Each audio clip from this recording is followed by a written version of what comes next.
Hello everyone, Radhe Radhe. So आज हम बात करेंगे that why do we choose to stay alone, या हम डिप्रेशन या सैडनेस चूज़ क्यों करते हैं।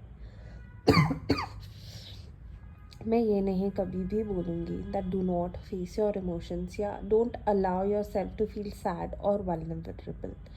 बट क्या हो जाता है ना कि कभी कभी हम ये चॉइस बनाने लगते हैं कि नहीं, अब मैं अकेले रहूँगी, अब मैं सैड रहूँगी, अब मैं वल्नरेबल रहूँगी। Set your standards very high, okay, कि these are the things I will and these are the things I will not tolerate. But एक सैडनेस, डिप्रेशन और लोनलीनेस को अपनी आदत मत बना लो। स्पेसिफिकली 2020 के बाद जब हम लोगों को चॉइस मिला वर्क फ्रॉम होम करने का, तो काफ़ी लोग बहुत खुश हो गए थे कि अरे घर से काम करेंगे, पेरेंट्स के साथ टाइम स्पेंड करेंगे, रिलेशनशिप्स को नर्चर करेंगे। बट जब हम टाइम स्पेंड करने लगे तब हमें समझ में आया कि यार हमारी तो इन लोगों से बनती ही नहीं है। अब क्यों नहीं बनती? क्योंकि इतने अनसेड इश्यूज थे कि हमने कभी एक दूसरे को इतना टाइम ही नहीं दिया था कि हम लोग बैठ के एक दूसरे को समझ पाए, चाहे वो अपने मम्मी पापा हो, चाहे वो हमारे रिस्पेक्टिव पार्टनर्स हो। बट जब वो टाइम मिला तो हमें बस इश्यूज दिखे, क्योंकि इश्यूज को सॉल्व करने की तो क्षमता हम में कभी थी ही नहीं। ईगो माइंडसेट जो है कि मैं क्यों छुपूं, मैं क्यों करूं, मैं क्यों आगे से करूं, है ना। तो ये ईगो माइंडसेट हमारे में था तो हमारी दिक्कत थी। बट बहुत कम लोग थे जिन्होंने एक्चुअली इन इश्यूज़ को रिजॉल्व करके अपने रिलेशनशिप स्ट्रॉन्ग किए, और बाकी लोग बस वेट करते रहे कि कब ऑफिस स्टार्ट हो या कब लाइफ वापस स्टार्ट हो।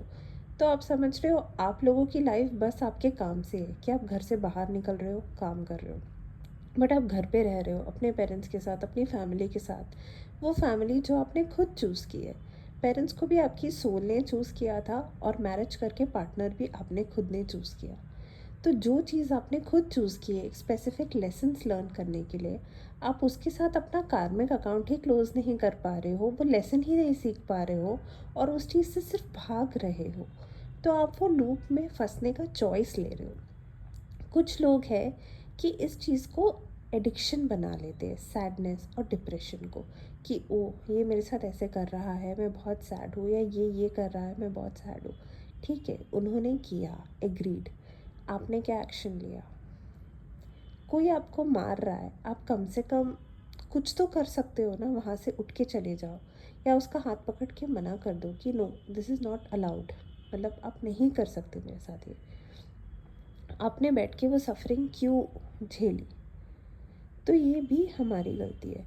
कभी कभी ऐसा भी होता है कि हम लोग सैडनेस और डिप्रेशन चूज़ करते हैं क्योंकि उसकी वजह से हमें थोड़ा अटेंशन भी मिलने लगता है कि यार उसका तो टाइम ही ख़राब चल रहा है, उसका तो मूड ही ऑफ है, उसका तो यही है। तो मतलब वो एक्सेप्टेबल हो जाता है कि इसकी लाइफ में प्रॉब्लम चल रही है या इसका मूड ऑफ है, तो ये कुछ भी कर सकता है या कर सकती है। बट नहीं, हमें ये चॉइस नहीं बनानी है, हमें अपने पैटर्न से बाहर निकलना है, हमें अपने आप को एक वो चांस देना है। और कभी कभी ऐसा होता है कि हम बहुत ट्राई कर रहे हैं बट कुछ होता नहीं है। बट यार अपनी लाइफ में अगर तुम अपने आप को भी